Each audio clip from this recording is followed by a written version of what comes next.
Dios te bendiga, tu hermano y amigo el evangelista Ronnie Rosario. Quiero contarte algo de lo que es un avivamiento. Los avivamientos provocados en 1837, 1740, habla mucho de lo que son los avivadores en la ciudad de Gales, la Azusa Street.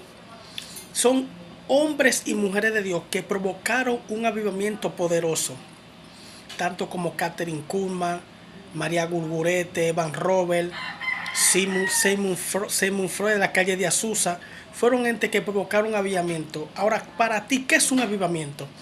Un avivamiento es cuando una ciudad es cambiada, cuando todos los estados son cambiados, cuando una ciudad es estremecida.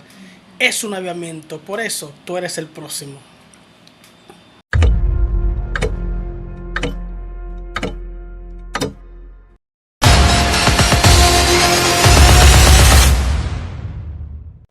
Pero el mensaje principal de la nueva de salvación es buena noticia.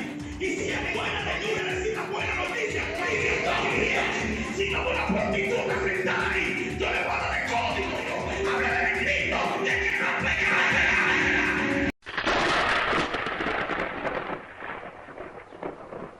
Juan Alexander Dowie, 1847-1907, el apóstol de la sanidad, las claves de sus éxitos, y el porqué de sus fracasos y fallos, que nos harán entender que nada se ha terminado hasta que se ha terminado, y no perdamos la meta, nuestro objetivo, que es el huir de la ira venidera y poder llegar por la gracia en Cristo al cielo de la gloria. Que si nos descuidamos aún estando desde lo alto podemos caer con el engaño que Satanás inserta en los siervos de Dios, que es el orgullo, que si no han entregado todo a Dios, y si todavía se consideran algo delante de Él, robándole aunque sea algo de su gloria, van al fracaso. Así que, el que piensa estar firme, mire que no caiga, y si alguien viene a adularte, míralo como si fuera el mismo diablo, que no hay duda que es su instrumento, y si empezaste a creerte algo, confiésalo a Dios y arrepiéntete, que mientras hay vida hay esperanza, no sea que habiendo sido heraldo para otros, vengamos a ser eliminados. Así que si hablamos en analogía se podría poner este ejemplo: Dios es como un gigante, nosotros somos unas hormigas que vamos en sus hombros, y si el suelo tiembla no es por nosotros, es por Él, quien camina. Así también si tú oras y alguien se sana no eres tú, es Dios quien lo hace. No nos olvidemos jamás de eso, ya que sin él nada podemos hacer. Ahora veamos la vida de Juan Alexander Dowie, el apóstol de la sanidad, y aprendamos de su vida. ¿Se atreverá a orar por lluvia? Si lo hace y no llueve, entonces no es Elías. Si no lo hace, entonces es porque tiene miedo. Y eso es aún peor. Finalmente el predicador cayó de rodillas detrás del púlpito. Nunca antes la gente había escuchado sus oraciones con tanta tensión en la espera. Dios, Padre nuestro, hemos visto el sufrimiento de esta tierra, mírala ahora en tu misericordia, y envía la lluvia. De repente, el sobreveedor general se detuvo. Luego dijo: vayan pronto a sus hogares, porque hay sonido de abundancia de lluvia.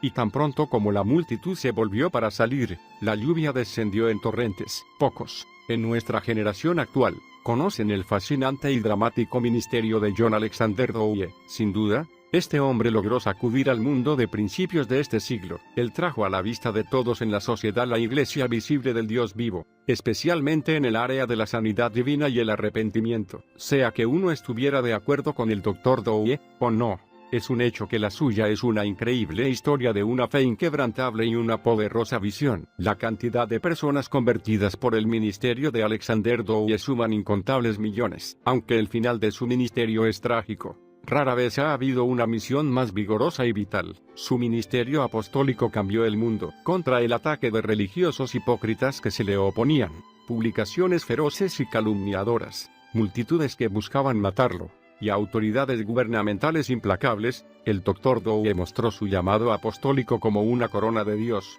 y su persecución como un distintivo de honor. Dios le hablaba vez tras vez, su corazón continuamente se sentía atraído hacia el ministerio de tiempo completo. Dowie comprendía que había muchas verdades en la Biblia que habían sido dejadas de lado por los religiosos de esa época. Extraordinario. John Alexander Dowie nació el 25 de mayo de 1847 en Edimburgo, Escocia. Sus padres, John Murray Dowie y su esposa, que eran cristianos, lo llamaron con nombres que, según ellos esperaban, expresaban lo que su hijo llegaría a ser cuando creciera. John, que significa por gracia de Dios, y Alexander, que significa que ayuda a los hombres. John Dowie nació en la pobreza. Habría que mirarlo con los ojos de la fe para creer lo que el futuro le depararía a este pequeño niño, aunque su asistencia a la escuela fue irregular debido a las frecuentes enfermedades. Dowie era la imagen del niño brillante y entusiasta. Sus padres lo formaron y lo ayudaron porque tenían esperanza en su llamado. El joven Dowie participaba activamente en sus reuniones de oración y sus estudios bíblicos. Nunca lo dejaron fuera del ministerio, y lo amaban profundamente. Esta seguridad del amor paterno fue un elemento clave en sus primeros años. A la edad de solo 6 años, Dowie leyó la Biblia de tapa a tapa, con una profunda convicción nacida de su lectura.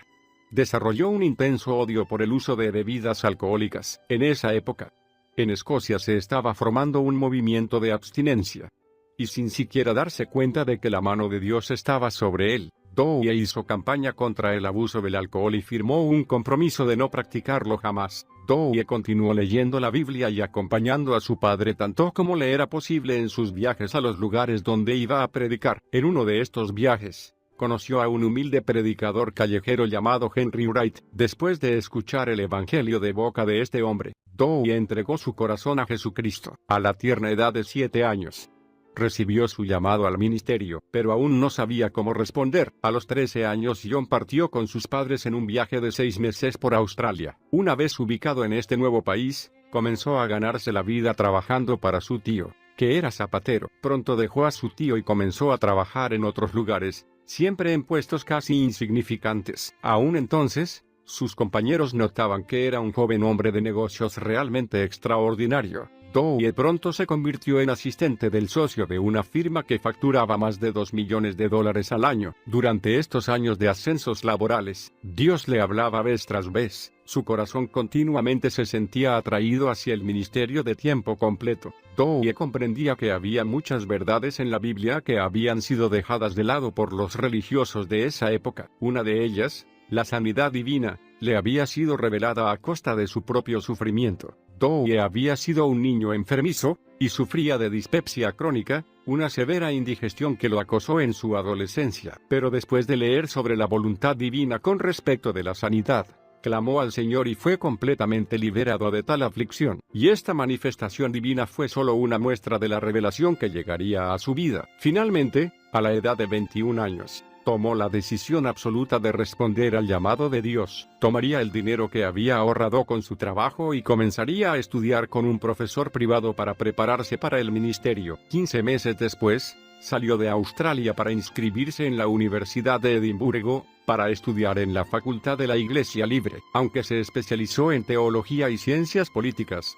no era considerado un estudiante modelo debido a sus desacuerdos con los profesores y sus doctrinas. Él desafiaba sus letárgicas interpretaciones en forma brillante. John Dowie tenía un hambre y sed extraordinarias por la palabra de Dios. Leía constantemente y tenía memoria fotográfica. Esto hizo que sobrepasara largamente a sus superiores en conceptos y exactitud. Mientras estaba en Edimburgo, Dowie se convirtió en capellán honorario de la enfermería. Allí tuvo la oportunidad única de escuchar a los famosos cirujanos de su época, y comparar sus diagnósticos con la palabra de Dios. Pero mientras los pacientes yacían sin esperanzas bajo los efectos del cloroformo, Dowie escuchaba a estos médicos hablar sobre sus fracasos como profesionales. Entonces fue cuando comprendió que estos médicos no podían curar, y que su único recurso era extraer los órganos enfermos, esperando que de este modo los pacientes mejoraran. Dowie observó muchas operaciones que acabaron en la muerte de los pacientes. Al oír de labios de estos profesores de medicina la confesión de que trabajaban a oscuras,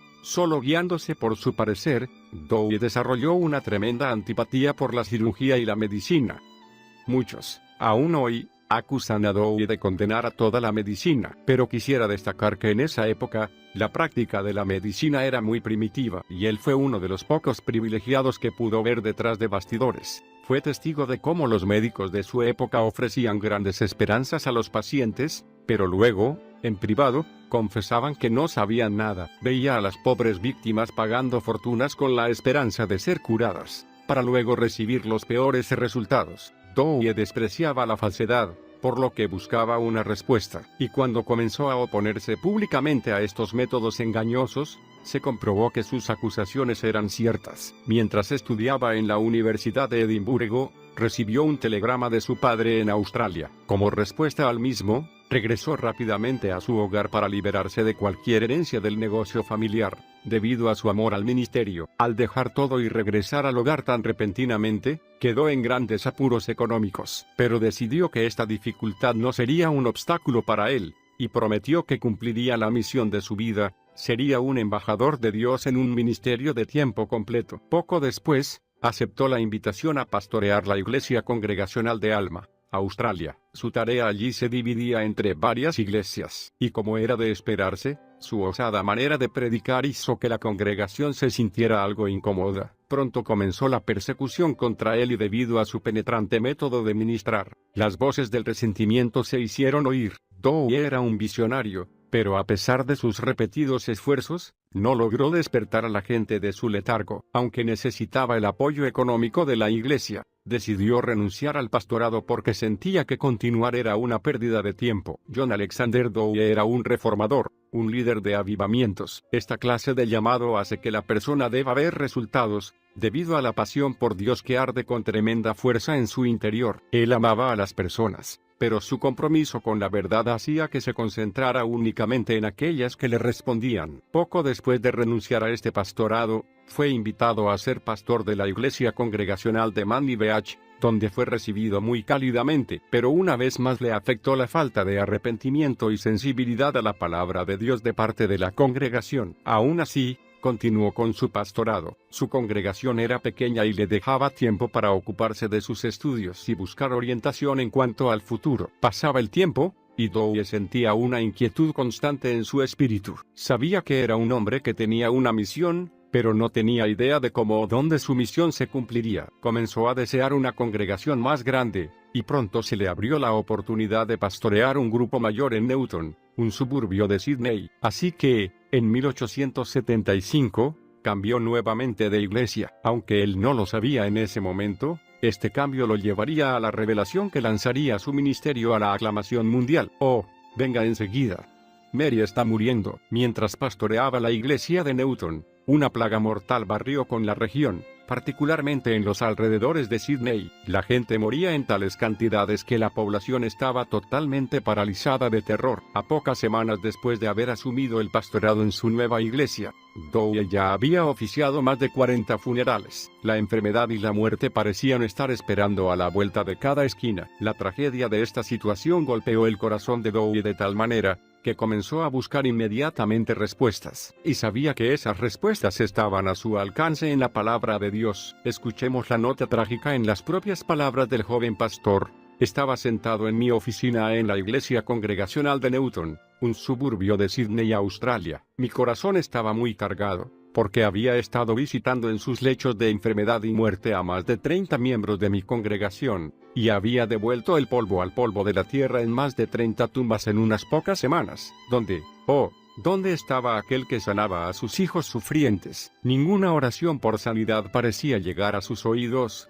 pero yo sabía que su mano no se había acortado. A veces me parecía que podía oír la triunfante burla de los enemigos creciendo en mis oídos mientras yo hablaba a los deudos las palabras de cristiana esperanza y consolación. La enfermedad, la sucia hija de Satanás y el pecado, manchaba y destruía.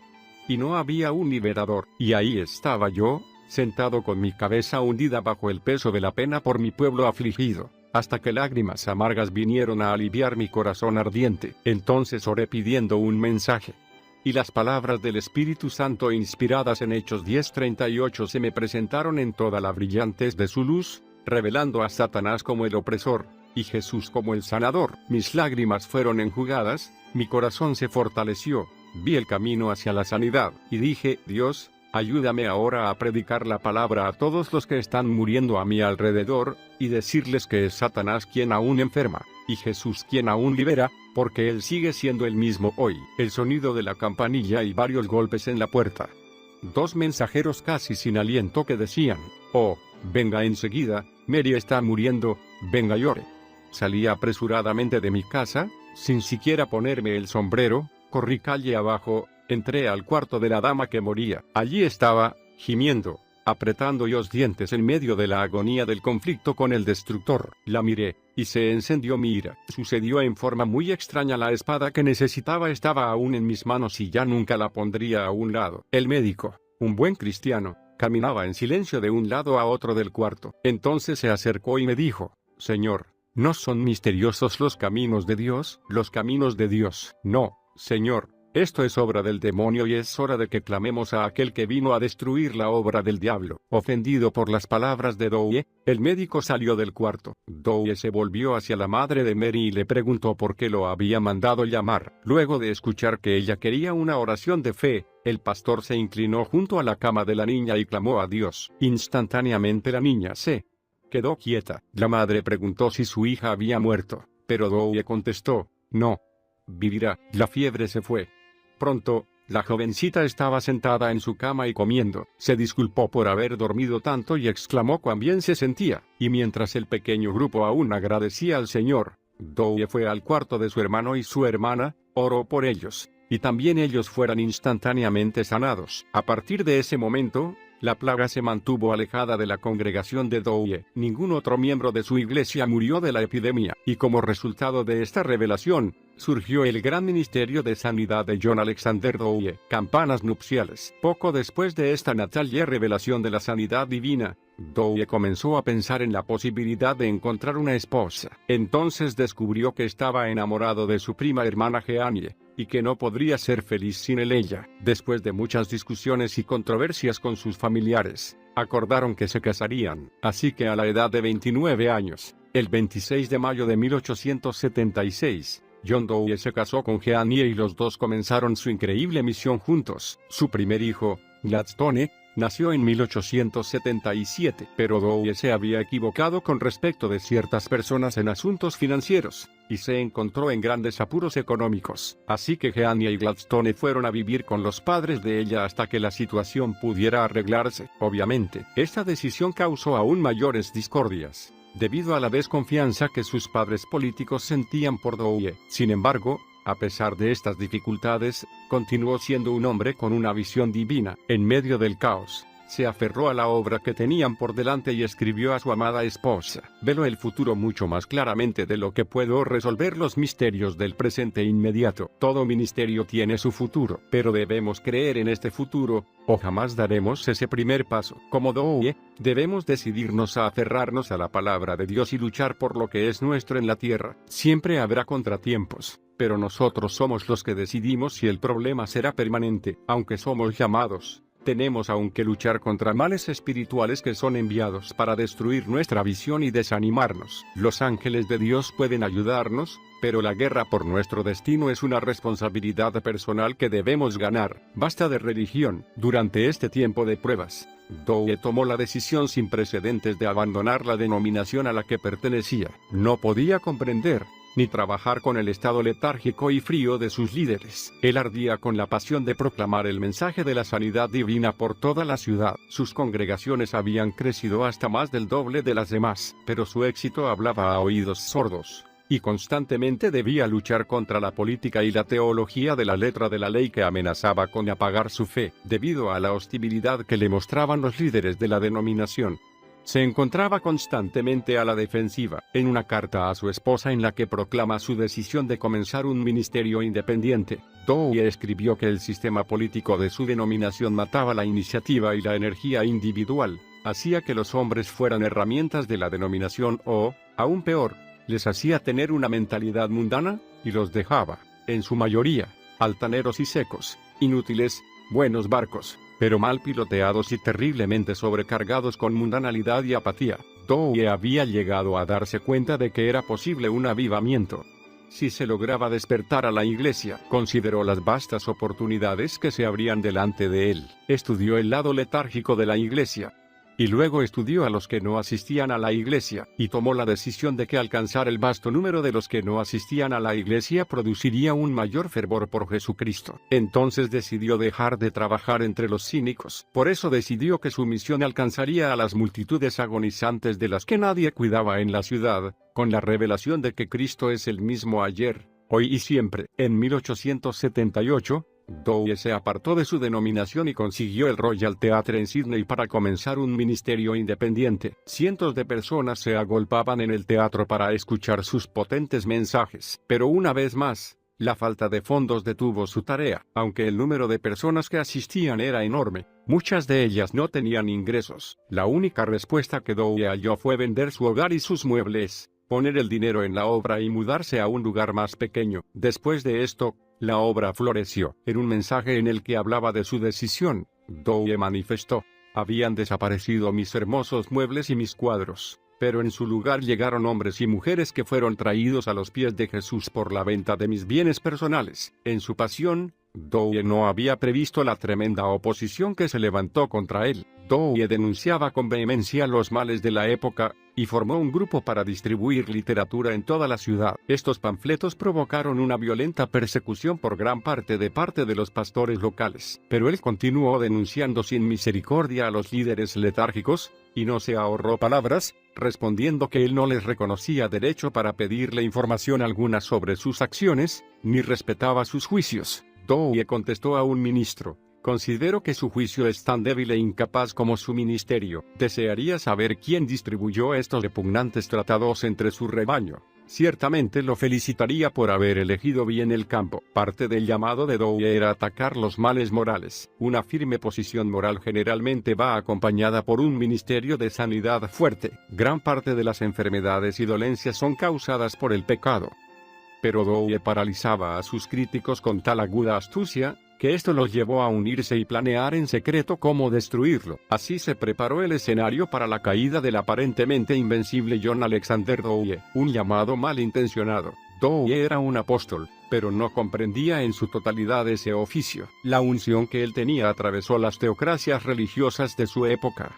Pero pocos lo comprendían, incluyendo a él mismo. Como consecuencia, Dowie interpretó mal algunas de las facetas de la pasión de su oficio. Una de ellas era la política. El liderazgo de Dowie estaba creciendo en influencia en todo el país. Viendo su potencial y conociendo su posición, la Sociedad de Abstinencia le pidió que se postulara para integrar el Parlamento. Al principio, Dowie se negó, pero luego, pensando que posiblemente en el campo de la política podría influir mucho más, cambió de idea y entró en carrera. Pero Dowie sufrió una terrible derrota en las elecciones. Los periódicos locales que habían sido tan dañados por su ministerio lo atacaron sin misericordia. Los políticos y la industria de las bebidas alcohólicas pagaron sumas siderales para haberlo calumniado y derrotado. Después de las elecciones, Dowie había herido a su iglesia y avergonzado a su ministerio. Dowie se movía por un anhelo espiritual tan poderoso que intentó satisfacerlo en lo natural. Solo puedo especular en cuanto a la razón por la que actuó de esa manera. Podría haber sido porque la iglesia no estaba captando la verdad con la rapidez que él hubiera deseado. Cualquiera fuera la razón,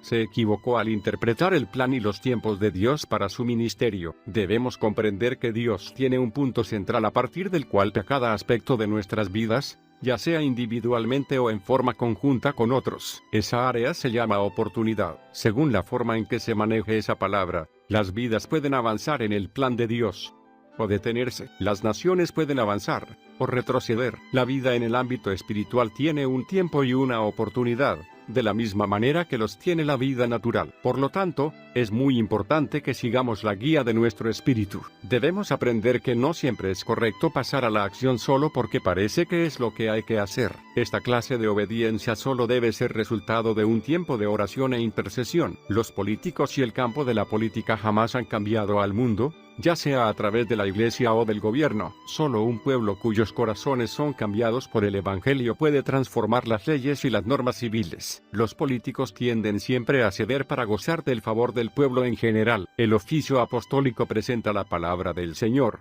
Luego, depende de las personas conformarse a ella y seguirla. Lo apostólico y lo político no se mezclan. Dowie, con su llamado, jamás debería haberse dedicado a la política. Mientras hacía campaña para entrar en el Parlamento, también descuidó el mandato de predicar la sanidad divina. Simplemente se apartó de su llamado para buscar una meta personal, pensando que podría alcanzar a un número mayor de personas. Como consecuencia, el resto de su tiempo en Australia fue oscuro e inútil. La gente venía de todas partes. Finalmente, Dowie se arrepintió, y en 1880 regresó al mensaje de sanidad divina, lo cual le trajo grandes bendiciones físicas y espirituales. Los dones del Espíritu comenzaron a manifestarse en su vida, y la revelación abundaba como nunca antes. Debido a su obediencia espiritual, miles de personas fueron sanadas por medio de su ministerio. La persecución también abundaba, a tal punto que una vez, sus enemigos en el crimen organizado planearon colocar una bomba debajo de su escritorio. La bomba debía explotar a altas horas de la noche, mientras Dowie generalmente trabajaba. Pero ese día, Dowie escuchó una voz que le decía, «Levántate y anda». A la tercera vez que escuchó esa voz, Dowie tomó su abrigo y fue a terminar su trabajo a casa. Pocos minutos después que él llegara a salvo a su hogar, la bomba estalló bajo su escritorio, a varias calles de distancia. En 1888, Dowie sintió que debía trasladarse a los Estados Unidos, y luego, posiblemente, a Inglaterra. Esta unción se hizo realidad en junio de ese año, mientras pasaba bajo el puente Golden Gate en San Francisco. Los periódicos publicaron la noticia de que Dowie iba hacia América, y que gente de todas partes de California venía para ser sanada, de la mañana a la noche.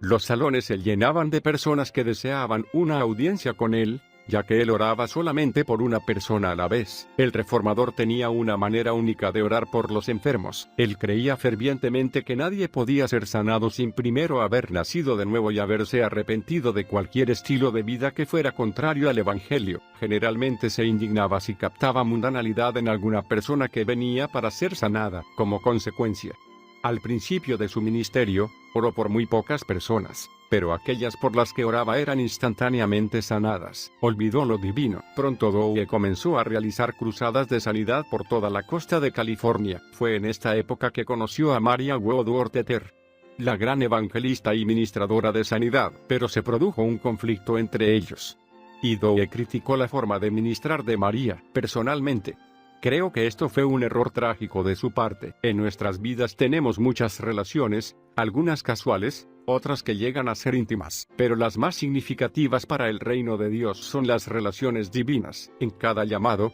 sea secular o ministerial, Dios nos envía relaciones divinas que ayudan a fortalecer nuestro andar con Él. Tenemos muchas relaciones casuales, pero muy pocas son las relaciones divinas. Generalmente se las puede contar con los dedos de una mano. Creo que Dowie y su familia se perdieron una tremenda oportunidad de tener una relación divina con Maria Woodworth Etter, pero por alguna razón, probablemente cierto orgullo ministerial machista, Dowie crucificó a Etter en cada oportunidad que pudo hacerlo. Una vez asistió a una de sus reuniones, subió a la plataforma y proclamó que ella era una mujer de Dios, pero luego se apartó de esa palabra del Espíritu, y no quiso saber nada más de María. El método de ministrar de Etter ponía incómodo a Dowie, porque no lo comprendía, pero nunca se tomó el tiempo para hablar con ella en privado, de corazón a corazón, sobre ese tema. Su preferencia por un estilo determinado de ministerio hizo que descalificara categóricamente a María. Etter también poseía una revelación de sanidad divina,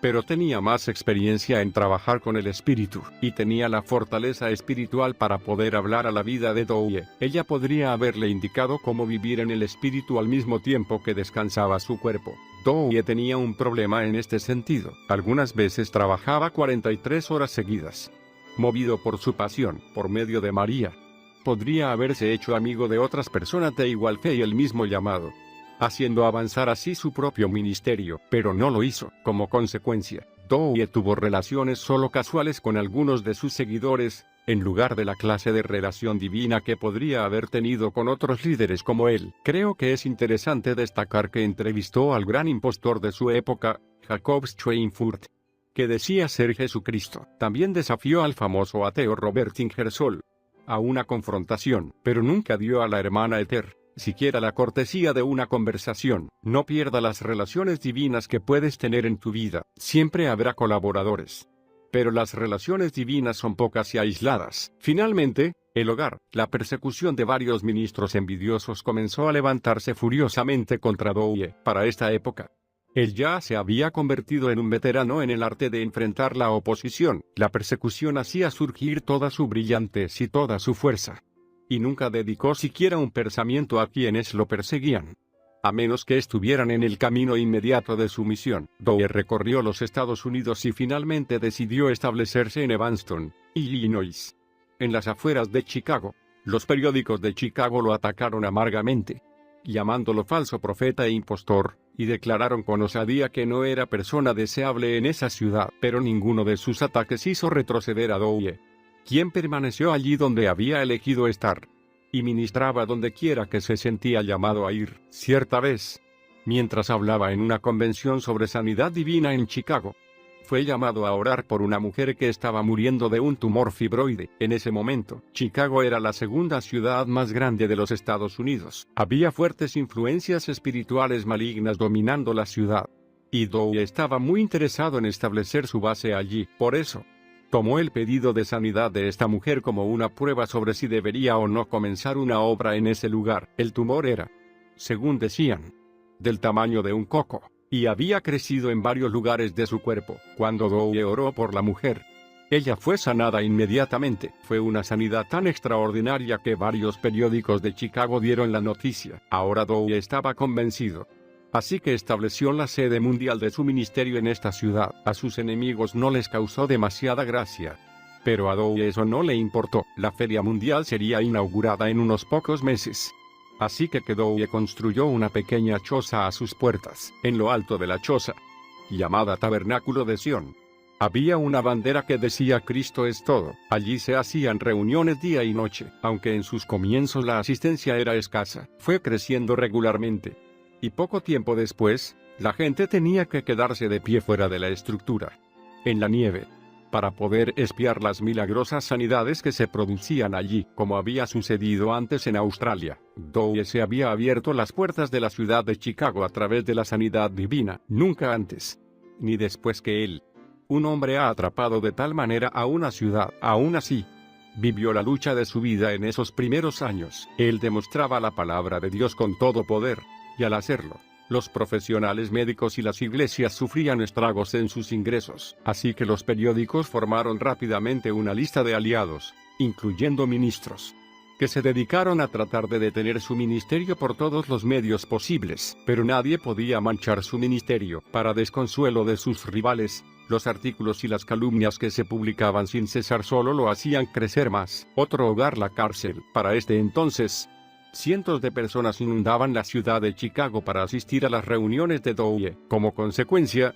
era difícil conseguir hospedaje, así que Douye abrió varias casas grandes para alojar a estas personas, llamadas hogares de sanidad. Aquí, los enfermos que habían venido por sanidad podían encontrar refugio y descanso entre los cultos que se desarrollaban en el Tabernáculo de Sión. Una vez que estaban allí, podían recibir ministración constante de la palabra hasta que su fe llegaba al punto de la manifestación total. Pero los periódicos, especialmente el Chicago Dispatch, los atacaban sin misericordia, y llamaban a estos hogares asilos de lunáticos, además de imprimir todas las mentiras imaginables.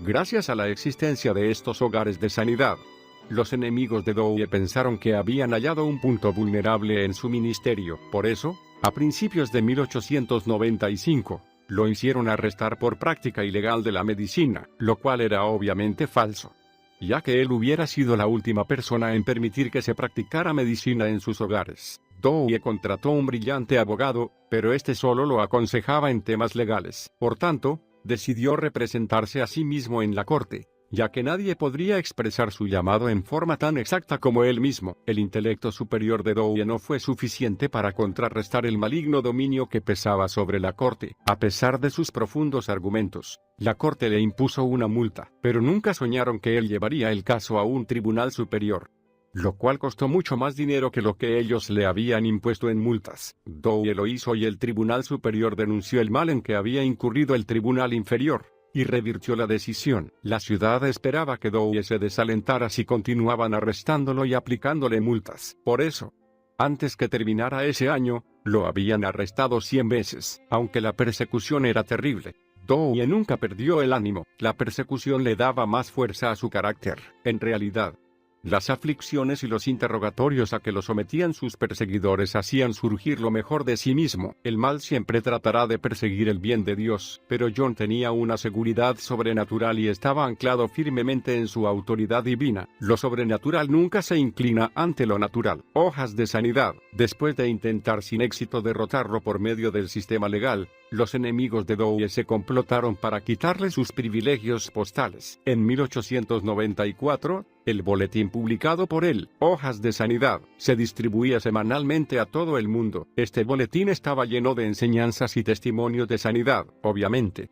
Era algo muy especial para Douwe, quien siempre hablaba con cariño del mismo y lo llamaba Palomita Blanca. Coherente consigo mismo, Douwe nunca ahorraba palabras en sus escritos. Denunciaba fervientemente el pecado y exponía las industrias malignas, y quienes más sufrían a causa de su publicación lo vieron como una nueva oportunidad de terminar con su ministerio. Hojas de Sanidad también advertía a sus lectores sobre las denominaciones letárgicas y controladoras. La gente disfrutaba de la charla directa y cargada de dramatismo de Douwe. Muchos deseaban decir esas mismas cosas, por lo que lo consideraban su voz. Aún aquellos que lo despreciaban leían su boletín para ver qué tenía que decir. Por esto, la circulación de la publicación crecía rápidamente. Gran parte del apoyo a su ministerio se atribuía a esta publicación. El jefe de correos de Chicago era un devoto católico, así que los enemigos de Douwe le mostraron uno de sus sermones en que atacaba la infalibilidad del Papa, para que le quitara sus privilegios postales. Inmediatamente, el jefe se sintió ofendido y retiró los privilegios para correspondencia de segunda clase de que gozaban los envíos de Douwe, con lo cual lo obligaba a pagar 14 veces el precio usual. Pero nadie podía vencer a Douwe. Él pagó el precio requerido y solicitó a sus lectores que escribieran a Washington DC quejándose por esta injusticia. Sus seguidores hicieron sentir su peso, e inmediatamente se le otorgó a Douwe una audiencia con el jefe general de correos en Washington. Una vez que Douwe le contó su historia y le mostró las mentiras maliciosas que imprimía el periódico de Chicago, el gobierno de los Estados Unidos denunció tanto al editor como al periódico. En realidad, para 1896, este editor en particular, que era uno de los mayores perseguidores de Douwe, fue enviado a la cárcel por otra acusación, y se convirtió en un espectáculo público. Estaba arruinado para siempre. Mientras estaba en Washington, a Douwe se le otorgó una audiencia con el presidente William McKinley. Douwe le aseguró que oraría por él mientras estuviera en su cargo y el presidente se lo agradeció cálidamente. Mientras salía de la Casa Blanca, Douwe comentó a sus colaboradores que temía por la vida de McKinley. Luego pidió a sus seguidores que oraran por la seguridad del presidente, ya que este no tenía suficiente protección. A pesar de las advertencias proféticas de Douwe, el presidente McKinley fue atacado con un arma de fuego en Buffalo, Nueva York, el 16 de septiembre de 1901, y murió 8 días después. Fue el tercer presidente de los Estados Unidos que murió asesinado.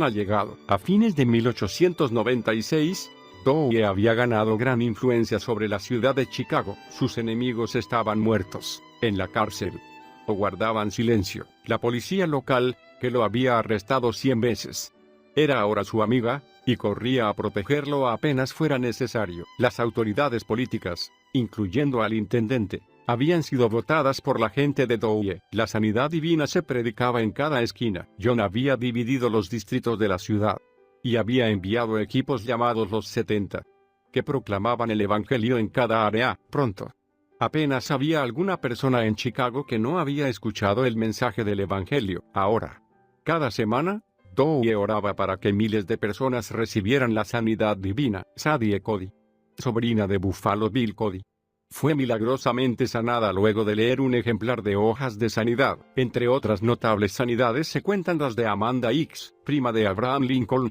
la doctora Lillian Yeomans, el reverendo F.A. Graves, la esposa de John G. Lake, y la esposa de un congresista de los Estados Unidos. Por medio de su manto apostólico, John Alexander Douwe literalmente gobernaba la ciudad de Chicago para Jesucristo. Alquiló el auditorio más grande de Chicago por 6 meses, y mudó el gran tabernáculo de Sion a este edificio. Los 6,000 asientos se llenaban en cada culto. Ahora Douwe podía, finalmente, proseguir con el sueño que hacía tiempo tenía en su corazón: organizar una iglesia sobre los principios apostólicos. El deseo de toda su vida había sido regresar a las enseñanzas y los fundamentos de la iglesia primitiva que se encontraban en el libro de los Hechos. Esta obra se llamó Obra Católica Cristiana, en la cual la palabra católica significaba universal. sin conexión alguna con la Iglesia Católica Romana. Él jamás permitiría que su iglesia fuera conocida como algo nuevo. La consideraba una restauración de los principios que el cuerpo de Cristo había perdido. Su teología era buena en el sentido de que advertía que si algo era nuevo, entonces era falso. En pocos años, la Iglesia Católica Cristiana se había multiplicado y tenía decenas de miles de miembros. Creo, sin duda alguna, que los 5 ministerios que menciona Efesios 4 están vivos y activos hoy. El oficio apostólico no terminó cuando los primeros 12 apóstoles murieron. Tampoco permitió Dios que su plan para la iglesia muriera cuando la carne de los apóstoles pereció. Los principios de su nuevo pacto deben continuar hasta el regreso de Cristo. No están limitados por las ideas humanas ni por su teología, y las promesas de Dios no se terminan cuando los hombres se ponen nerviosos. Ha habido muchos más que los 12 apóstoles originales. Y hay hombres que en la actualidad aún son llamados a ese oficio. Efesios 2:20 dice que los fundamentos de la iglesia están basados en los apóstoles y los profetas, con Jesucristo mismo como piedra angular. El oficio de apóstol trae consigo gran autoridad, y creo que Dios, soberanamente, elige y equipa a quienes desea para ese puesto, pero siempre ha faltado conocimiento en lo relativo a la administración de ese oficio. Creo que Dowie fue llamado soberanamente y equipado como un apóstol, y no creo que su ministerio haya fallado porque él aceptó ese llamado apostólico. Sí creo que a causa de su falta de conocimiento y comprensión, se equivocó al interpretar la forma en que este oficio operaba espiritualmente, y creo que esto, en sí, fue la principal deficiencia que hizo que utilizara mal su autoridad. Durante la época en que la iglesia de Dowie se estaba estableciendo, se produjeron ciertos hechos muy interesantes. Este período ha sido llamado los años dorados de Sion. Los 3 años siguientes fueron tranquilos, prósperos y de gran influencia. Fue entonces que Dowie hizo sus planes secretos para una ciudad muy especial. Sabiendo que tal esfuerzo provocaría curiosidad, Dowie distrajo la atención de las multitudes declarando una guerra santa y anunció un mensaje próximo que llevaría por título Médicos, Drogas y Demonios. El mensaje fue anunciado durante semanas y causó no poco revuelo. Entonces, mientras sus enemigos estaban distraídos por todo esto, Dowie secretamente contrató a algunas personas que fueran a observar unas tierras a unos 70 kilómetros al norte de Chicago, para construir una ciudad. Cuando ellos encontraron 6.600 acres sobre el lago Michigan, Dowie se disfrazó de vagabundo para no ser reconocido, y recorrió el terreno. Antes que sus enemigos pudieran descubrir lo que estaba sucediendo, el terreno había sido comprado y ya se estaban haciendo planes decisivos para construir la ciudad de Sion. En Illinois, Dowie reveló los planes de construcción de Sion en la vigilia de Año Nuevo, el 1 de enero de 1900, cuando inició la Asociación de Inversiones Inmobiliarias Sion. Tanto sus seguidores como el mundo secular elogiaron su capacidad para hacer negocios. Se hicieron subdivisiones y comenzó la construcción. La tierra no se vendería, sino que se daría en alquiler durante un período de 1100 años. Los términos de este alquiler prohibían estrictamente la posesión y el uso de tabaco, licor y carne de cerdo dentro de los límites de la ciudad. 2 años después, ya había casas completamente edificadas y la ciudad estaba tomando forma. El complejo de Elias, aunque su utopía moral parecía florecer, quienes estaban más cercanos a Dowie notaron un cambio. En Sion estaban comenzando a surgir problemas. Ya no había tiempo para predicar la sanidad divina porque Dowie tenía todos sus esfuerzos concentrados en dirigir la ciudad. Él se había nombrado a sí mismo sobreveedor general de la ciudad. El gobierno de la misma debía estar absolutamente en sus manos. Astutamente, comenzaron a surgir problemas y más problemas que lo apartaban del mandato original de su ministerio. Durante este tiempo, algunos ministros se acercaron a Dowie proclamando que él era el Elías que la Biblia anunciaba. Al principio, Dowie, sanamente, rechazó sus afirmaciones, pero esas palabras siguieron sonando en sus oídos. Luego, después de un tiempo, Dowie mismo dijo que una voz parecía decirle, Elías tiene que venir. ¿Y quién está haciendo la obra de Elías? Sino tú. Finalmente, Dowie se había apartado tan tristemente del plan de Dios para su vida, que aceptó las sugerencias de algunos seguidores y las proclamó como verdaderas, creyendo que él era Elías. Hasta llegó a creer que estableciendo otras ciudades como Sion a las puertas de cada ciudad importante de los Estados Unidos, podría eventualmente reunir el dinero necesario para construir cerca de Jerusalén. Su plan era comprar a los turcos, los musulmanes y los judíos, para poder tomar Jerusalén para Cristo. de manera que el Señor pudiera establecer su ciudad para el reinado del milenio.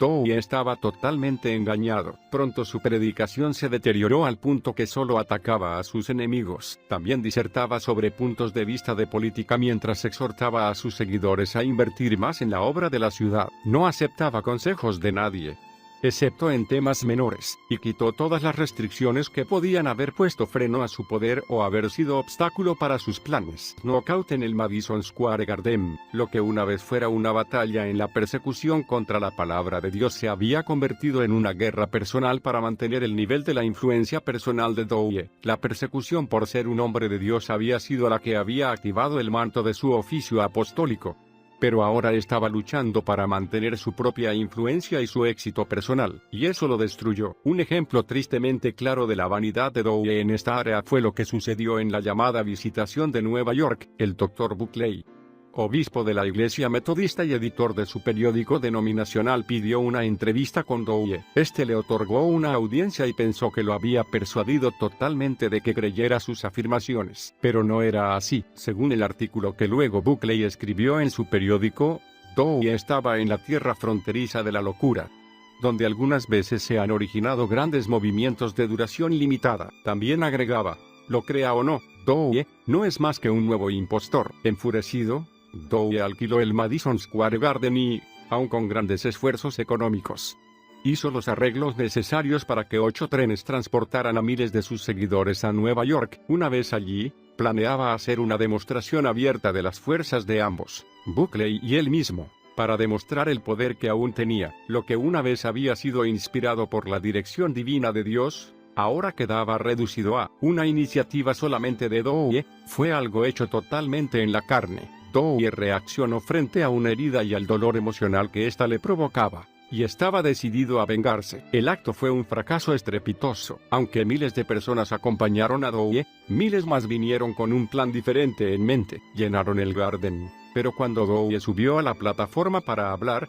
comenzaron a salir por decenas. La escena confundió terriblemente a Dowie y le impidió hablar como había planeado hacerlo originalmente. En general, la ciudad de Nueva York ni siquiera tenía idea de que había tenido lugar esta reunión. Fue como si Dios hubiera silenciado los periódicos por misericordia para con su siervo. La final batalla. Para este entonces, la ciudad de Sion estaba en quiebra. Dowie buscó entonces la manera de escapar iniciando un carísimo viaje por todo el mundo, durante el cual en muchas ciudades le negaron la bienvenida. Durante este viaje, su tren llegó a Pomona, California. Había habido una grave sequía en la tierra, y no había llovido durante 8 meses. Por lo tanto, los reporteros provocaron a Dowie, recordándole que Elías había orado en un tiempo de sequía en Israel y a consecuencia de ello había llovido. Si él era Elías, seguramente podría hacer lo mismo por California. Dowie oró verdaderamente pidiendo lluvia al final del culto, y antes que la multitud comenzara a dispersarse,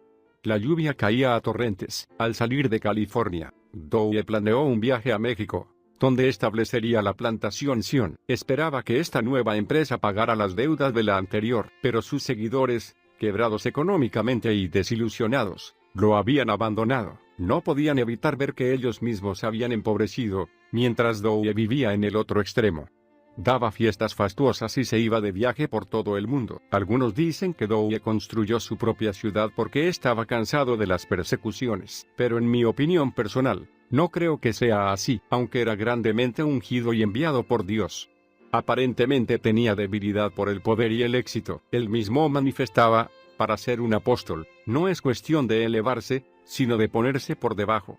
No creo haber alcanzado la profundidad suficiente para una verdadera humildad, para negarme a mí mismo verdaderamente y borrarme de la superficie, lo suficiente como para practicar el elevado oficio de un apóstol. Jesús nunca nos ordenó que construyéramos comunidades, nos ordenó id, no protegeos. La comunidad que vemos en el libro de los Hechos tampoco duró demasiado tiempo, Hechos 2:44 al 47, 5 al 10. La persecución golpeó al grupo, que se dispersó por todas las regiones de la tierra, Hechos 8:1. ¿Por qué? Para que pudiera cumplirse la gran comisión de Mateo 28:19-20. Debemos ser luces del mundo y penetrar en las tinieblas de Satanás. Si nos quedamos todos juntos, protegiéndonos unos a otros, no llegaremos a cumplir la tarea. La mayor prueba de un líder no es la persecución, aunque muchos caen en ella. Creo que una de las más grandes trampas se presenta bajo la apariencia del poder y el éxito. Nunca debemos pensar que lo logramos y comenzar a dictar a partir de nuestro poder personal como consecuencia del éxito que Dios nos ha dado. El éxito trae consigo una multitud de caminos y empresas. Si nos atrapa alguna de las numerosas avenidas que surgen del éxito y no desarrollamos nuestra tenacidad espiritual,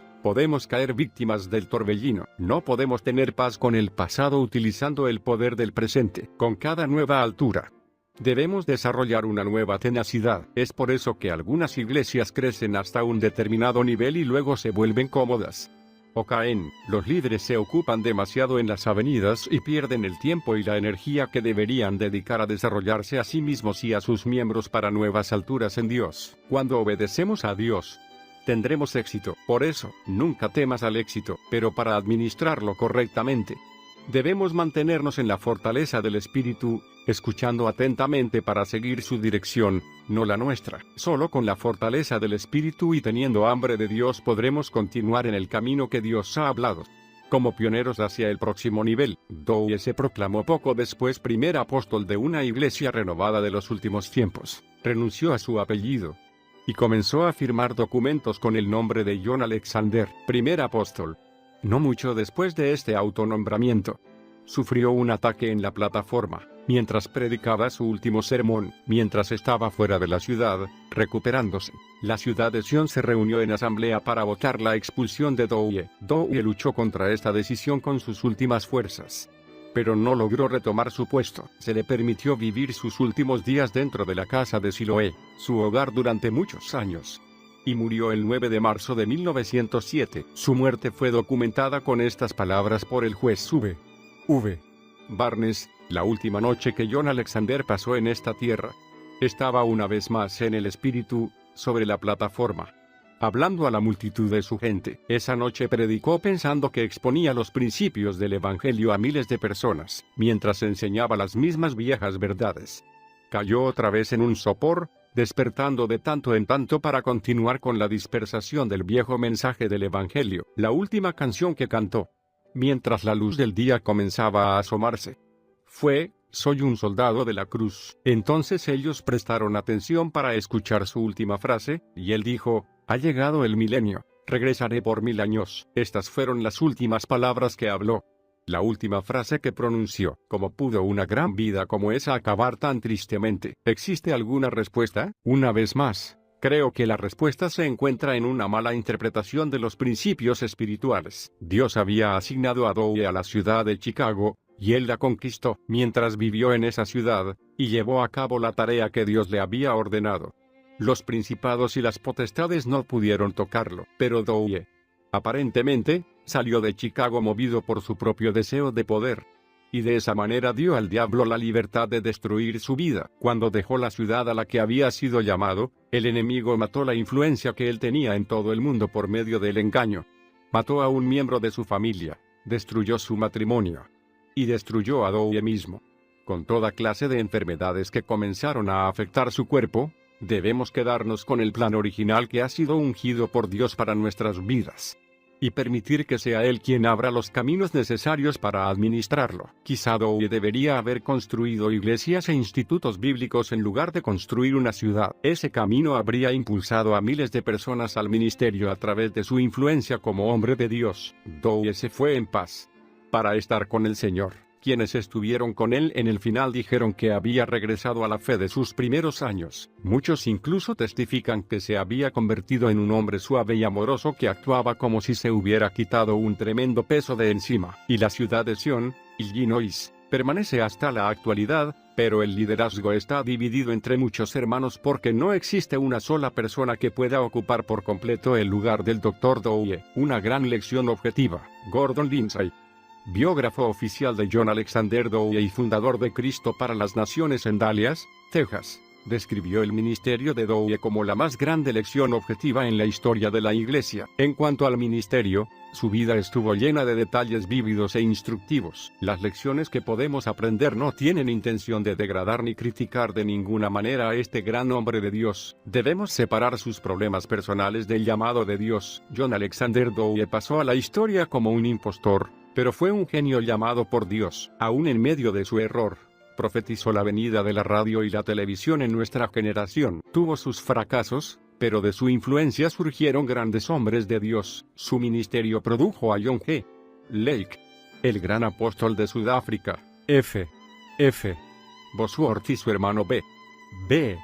Bosworth, cuyas campañas de sanidad tocaron a millones y millones de personas. Gordon Lindsay, cuya vida y ministerio dieron inicio a la gran Universidad Interdenominacional Cristo para las Naciones, en Dallas, Texas. Raymond Ritchie, que condujo cruzadas de sanidad, y Charles Parham, el padre de Pentecostés, cuyo instituto bíblico en Topeka, Kansas, fue utilizado como puerta de entrada para un nuevo mover del Espíritu Santo. Muchos otros de sus seguidores han tenido grandes ministerios radiales y obras misioneras llenas de poder. Sin duda, John Alexander Dowie logró hacer que la Biblia cobrara vida para millones de personas. Fue un instrumento usado por Dios para restaurar las claves de la sanidad divina y la revelación del arrepentimiento a una generación tibia y aletargada. Si existe una moraleja en el mensaje del fracaso de su vida, es esta: nunca te apartes de lo que Dios te ha llamado a hacer en la tierra. No importa cuál sea tu edad, tu generación no ha pasado hasta que salgas de la tierra para entrar al cielo. Así que,